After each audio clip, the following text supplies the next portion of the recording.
by Andrew Moyo. Philip Chiyangwa's bizarre decision to take an 82-day sabbatical from a local football, ostensibly to concentrate on his international engagements, has stung some Zifa councillors into hunting for a candidate to take him on during elections slated for later this year. Zifa President Philip Chiyangwa left stresses a point during a press conference while his deputy Omega Sibanda Looks on Zifa last week announced that Chiyangwa will be exclusively attending to his international portfolios from the 8th of January 2018 to the 31st of March 2018.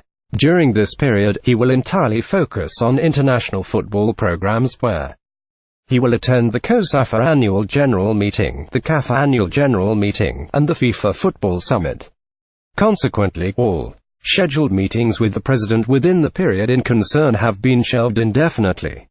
During Dr. Chiyangwa's absence, Mr. Omega Sibanda will be the acting president and he will superintend all Zifa issues with the assistance of fellow executive committee members, added the soccer governing body in a statement. Shockingly, Chiyangwa is going on leave when Zifa are preparing for their own AGM, where a roadmap for this year's elections will be ratified. Essentially what PC is saying is that the COSAFA and CAFA AGMs are more important than the meeting we will hold on February 17, said a Zifa councillor who spoke on condition of anonymity. That surprise announcement has councillors worried, and I can tell you that consultations on what to do now are already in full swing, and these involve hunting for a candidate to challenge Chiyangwa. There was wide expectation that the elections will be held in March, but Zifa are only expected to announce the election roadmap at next month's annual general meeting. The electoral committee that will be ratified at that February 17 meeting will need to be in existence for 6 months before they start conducting an election.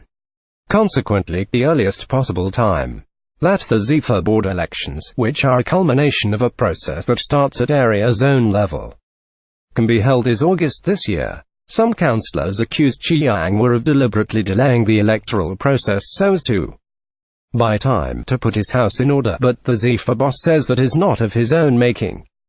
Asked to respond to allegations that he was scared of going to the polls, a hostile Chiyangwa said, "Your knowledge of the game should enable you to know that elections are within the Zifa constitution.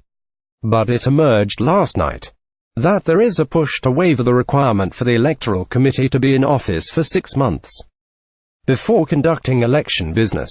A letter written to Zifa Secretary General Joseph Mamutsa from the Central Region, which was seen by this publication, asks him to take note of the councillors' intention to discuss an amendment of that electoral requirement at next month's meeting. The issue of the 6-month waiting period is in the electoral code and can be amended by the councillors provided that we are a meeting in a properly constituted Indaba, and we believe that the meeting that is coming in February will be properly constituted.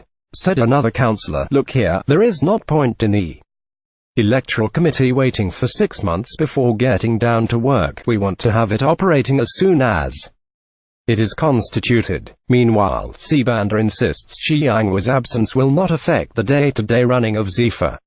It's business as usual. The Zifa constitution clearly stipulates that in the absence of the president, the acting president takes charge. So, whatever business that has to be discussed will be discussed as and when it's due, because Zifa is not about personalities but an institution with structures, he said. The Sunday Mail